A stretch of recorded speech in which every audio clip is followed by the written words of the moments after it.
Hey, what's up everyone? In this video, I'm going to have a comparison of the top 2 media players that I have ever used, and I plan to find out which one is the better of the two. Now, in one corner, we have the Sony BDP-S5100, which is a 3D Blu-ray media player, and in the other corner, we have the most popular media player available right now, the Western Digital TV Live media player. So the first thing I'll be comparing is, of course, the remotes. In my left hand, I have the 5100 remote, and in my right hand, I have the Western Digital Live remote. In terms of size, they're relatively the same, not too different, but the Western Digital Live backing has a better grip, so it's more comfortable to hold. The 5100 is still comfortable, but not as comfortable as the Western Digital Live remote. Now, what's strange about the Western Digital Live remote is that it has a QWERTY keyboard. What I find strange about this keyboard here is that it doesn't really function in most of the apps. Now, if you want more information of each media player and their functionality, be sure to check out their individual video reviews, and you can find the links to those reviews in the video description. Furthermore, if you want to know which file types are supported by each media player, the list of supported file types are in their individual video reviews description. So be sure to check out the individual reviews in the description below for a lot more information. Starting with the front of the 5100, you have the Blu-ray tray, which plays CDs and DVDs as well. And just moving a little bit onto the right side, at the top, you'll notice you have an eject, play, stop, power on and off button, and the first of 2 USB ports at the front bottom right. And now moving over to the Western Digital Live, you have the infrared remote sensor at the front, and of course the first of 2 USB ports.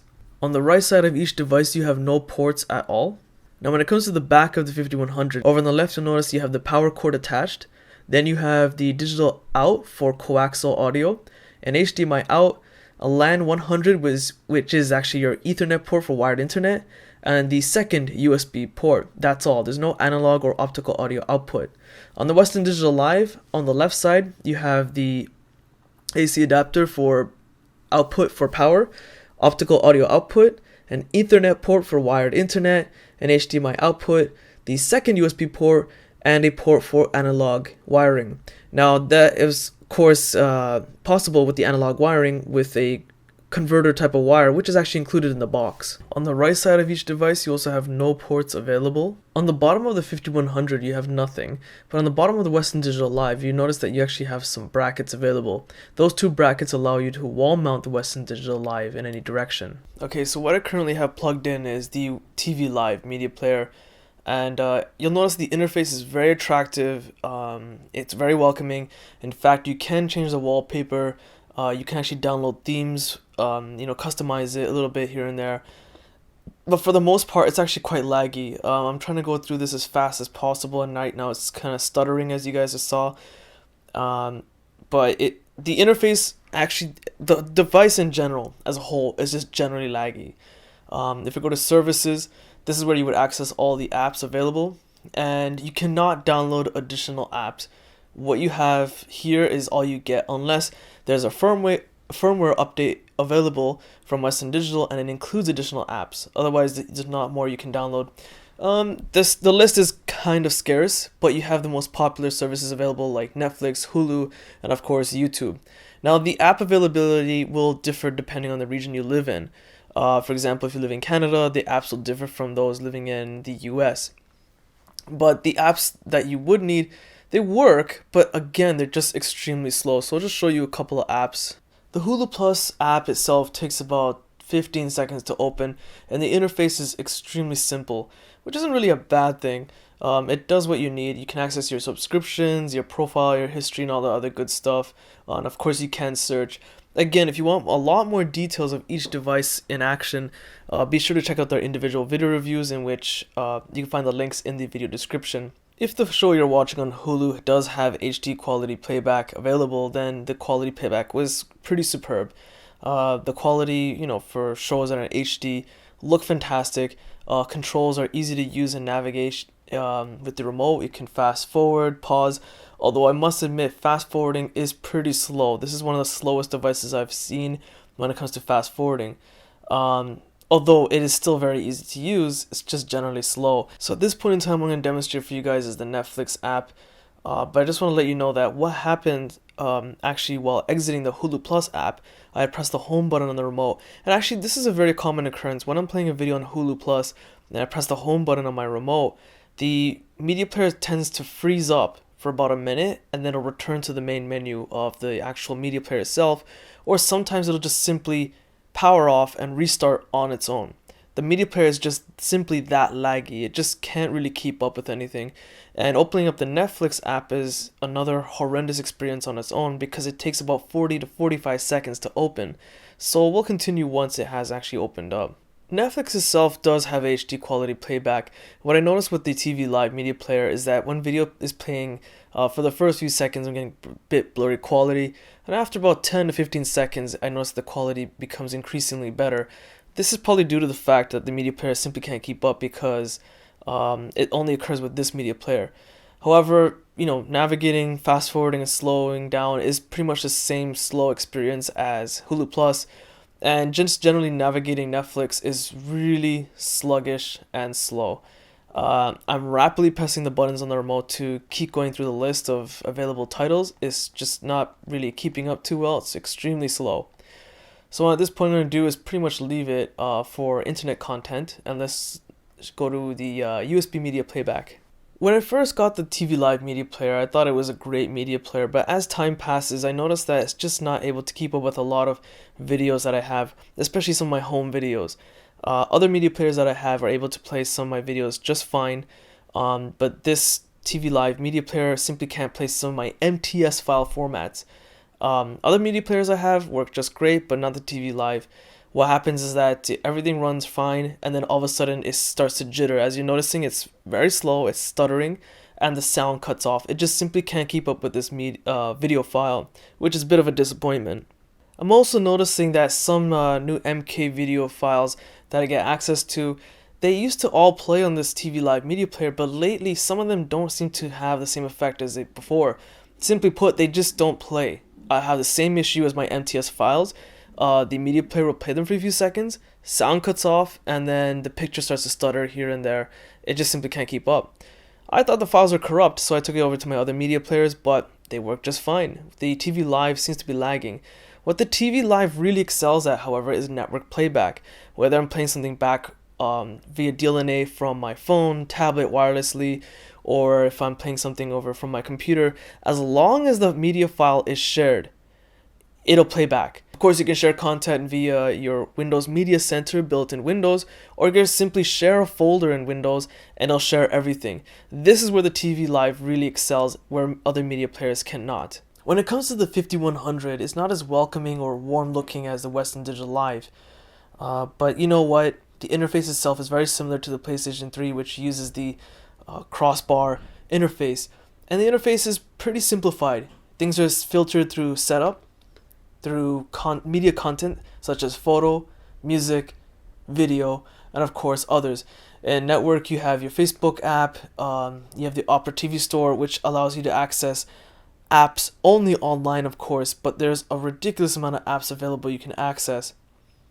And of course, there's a built-in web browser, which the Western Digital Live does not have.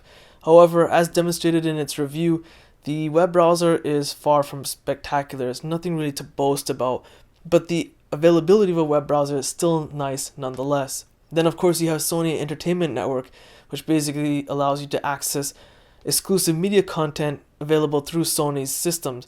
Video Unlimited, which I access right now, for example, allows you to get access to some of the newest DVD and Blu-ray video releases at a fixed cost, of course. And of course, finally, you have recommendations, which isn't anything too spectacular to talk about. Going over to photos, there's nothing really here. It allows you to access stuff from your home network or your USB drive if you have one plugged in with photos. And of course, music has, your home network access, and of course some of the more popular apps like Pandora. Now keep in mind, the app availability will differ depending on the region you live in. Over in videos, this is where you have the most apps available. Near the top, if you have some sort of internet connection available through your 5100 media player, remember you can have a wired internet connection or a wireless internet connection because there's a wireless card built inside. For example, I have access to my wireless router. If I were to plug in a USB stick into my router because it has a USB port, I could access the media content from there. Of course, I'm also able to access content from my computer because it is connected to my home network.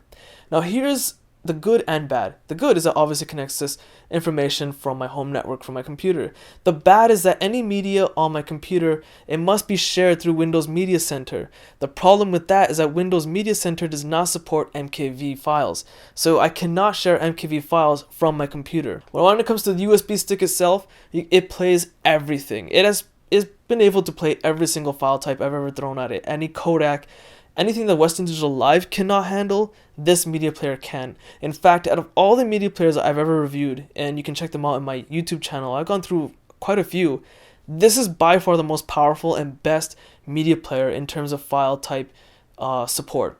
It's able to play everything. Now, moving along, there's a ridiculous amount of apps available. I had mentioned this in this review of the 5100. There's just way too many to go through. I cannot even begin to list them because it would make this video way too long. One thing I want to mention about this media player is that it is 3D certified. So you also get this 3D Experience app, which of course, enabled to utilize, you must have a 3D TV, which I do have. What this app basically does is something from Sony. It allows you to access 3D content. Now, when it comes to the Netflix app in the 5100, it's very, very responsive.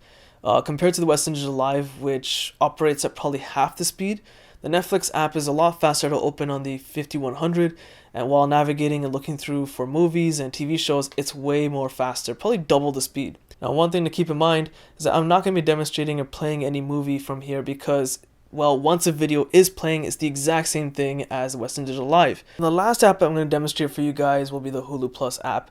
I'm sorry if more of you want to see some more apps demonstrated like YouTube and stuff.